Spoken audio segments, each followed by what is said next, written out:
वन्दे ब्रह्मपुराधिपं श्रीसहजानन्दं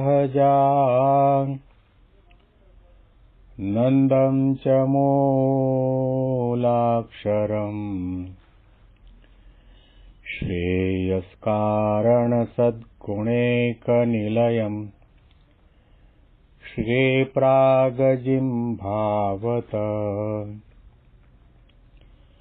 ब्रह्मोपासनधारकं गुरुहरिं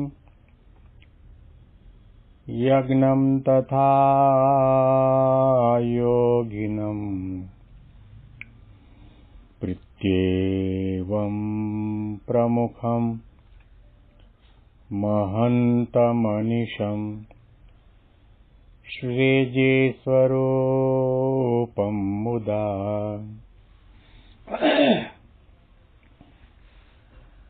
મહિમાનો મહિમા પ્રવચન માળામાં આજે 1 ફેબ્રુઆરી 2025 શનિવારના દિવસે તમામ સંતો હરિભક્તોને મારા સાષ્ટાંગ પ્રણામ. જય સ્વામિનારાયણ. હેપી વચનામૃત દ્વિશતાબ્દી મહોત્સવ. હેપી પ્રમુખ સ્વામી મહારાજ શતાબ્દી મહોત્સવ. ગઢડાંત્યના 24મા વચનામૃતમાં મુક્તાનંદ સ્વામીએ આપણા સૌના માટે પ્રશ્ન કર્યો કે અક્ષરધામમાં જે ભગવાનની મૂર્તિ છે એની સેવામાં રહેવું હોય તો એ સેવાની પ્રાપ્તિ માટે કયા કયા સાધન કરવા જરૂરી છે. મહારાજે મુક્તાનંદ સ્વામીના ઉત્તરમાં 16 સાધન બતાવ્યા છે.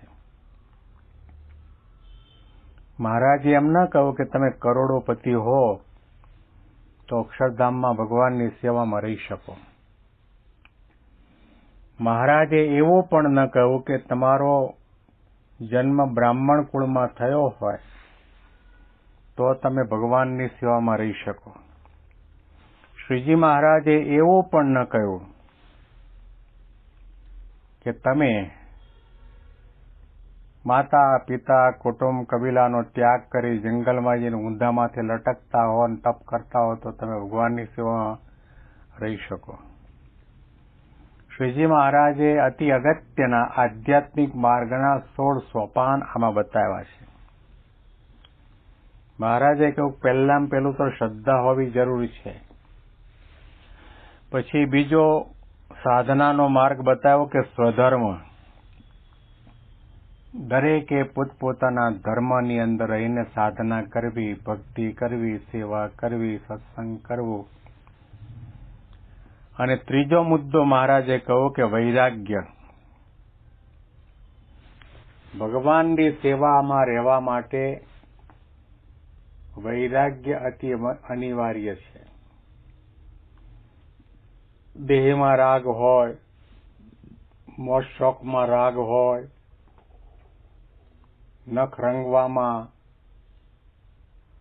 હોઠ ઉપર લાલી લગાવવામાં, અણીયાળી આંખો બનાવવામાં, શણગાર સજવામાં, કપડામાં, બૂટ ચપ્પલમાં, ખાવામાં, પીવામાં, પહેરવામાં, ઓઢવામાં, બેસવામાં ક્યાંય પણ આપણી આસક્તિ હશે એને આપણે ત્યાગ નહીં કરીએ ત્યાં સુધી ભગવાનની સેવામાં રહી શકાશે નહીં.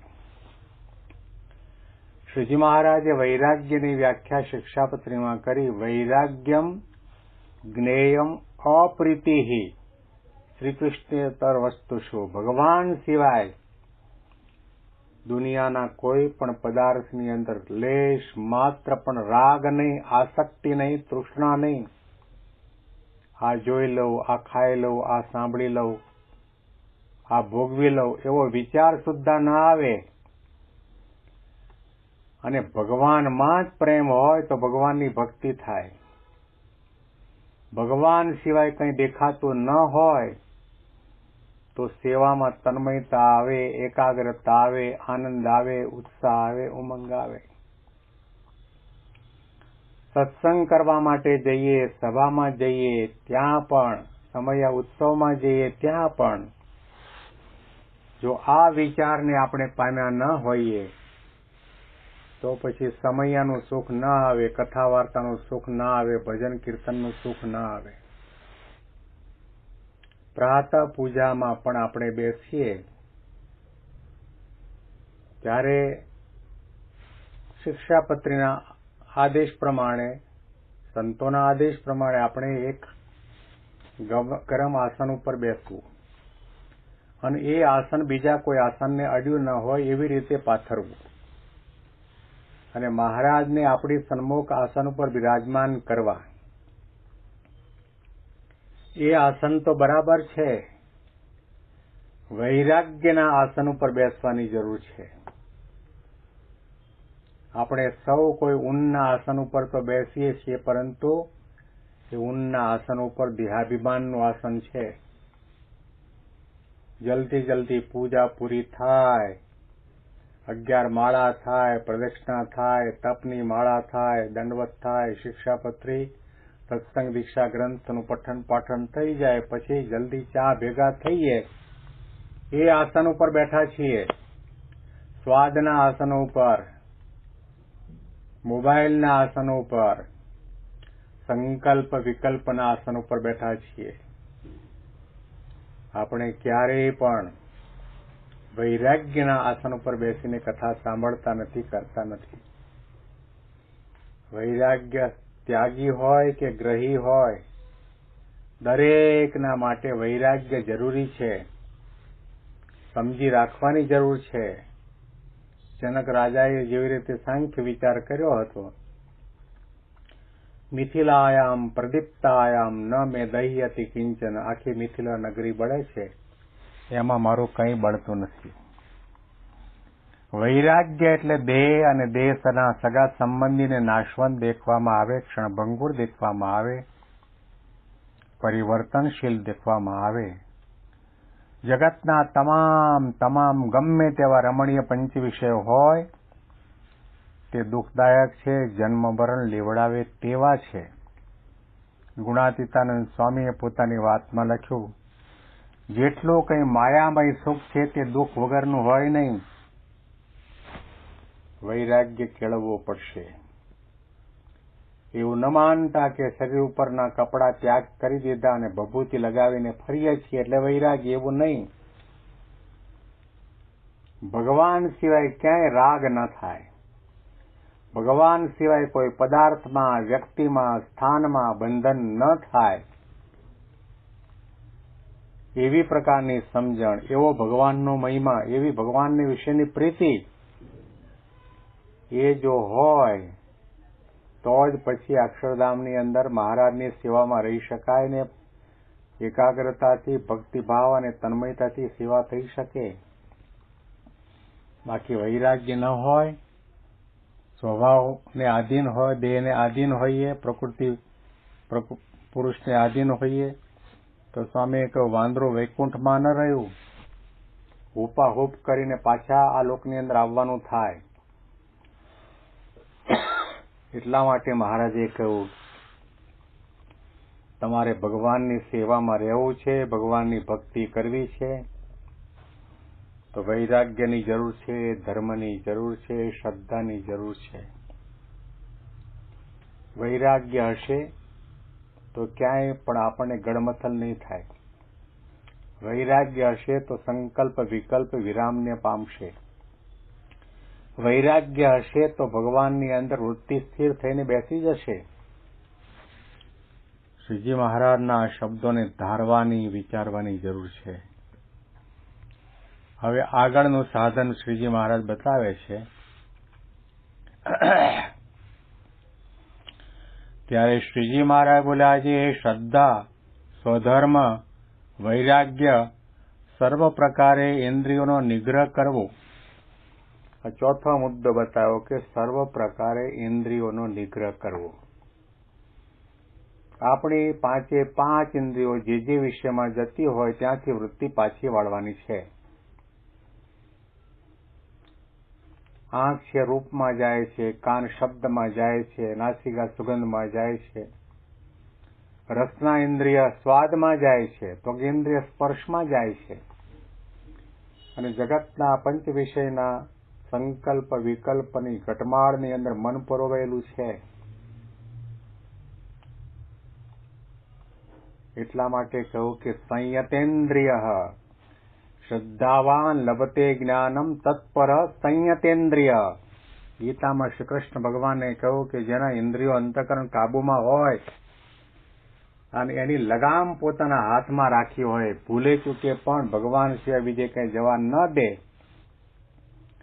એની પણ જરૂર છે.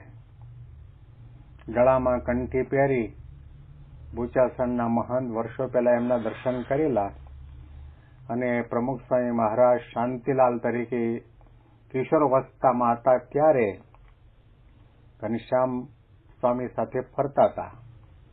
એ ઘનશ્યામ સ્વામીના પ્રવચનો ઘણી વખત મેં બોચાસણમાં સાંભળેલા છે. તેઓ પોતે જાહેરમાં કહેતા કે તમારા ગળાને કંઠી પહેરાવી, બરાબર સત્સંગી થયા, તમે માન્યું, પણ તમારી આંખને કંઠી બાંધી, કાનને કંઠી બાંધી, જીભને કંઠી બાંધી, મનને કંઠી બાંધી, પગને કંઠી બાંધી, એને સત્સંગી કરવાના છે. જો આંખ, કાન, રસના ઇન્દ્રિય, મન વગેરે ભગવાનને મૂકીને બીજે ક્યાંય ભટકતા હોય તો સમજવું કે એને તમે સત્સંગી નથી કર્યા. ત્યાં કંઠી પહેરાવો.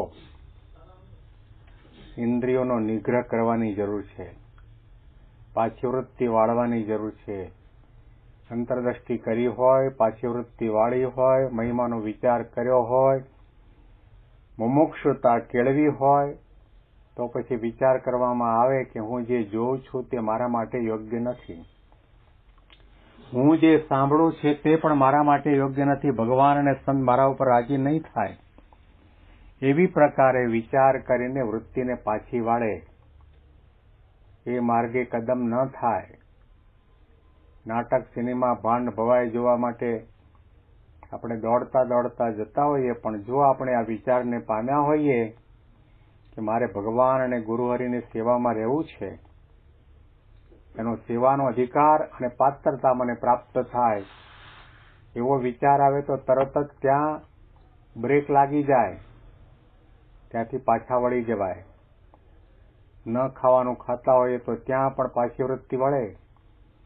એટલા માટે શ્રીજી મહારાજે કહ્યું કે ઇન્દ્રિયો અંતઃકરણનો નિગ્રહ કરવો પણ જરૂરી છે. અને અનુસંધાનમાં વિશેષ વાતો આપણે આવતીકાલના પ્રવચનમાં આ જ વચનામૃતના માધ્યમથી સાંભળીશું. તમામ સંતો હરિભક્તોને મારા સાષ્ટાંગ પ્રણામ. જય સ્વામિનારાયણ.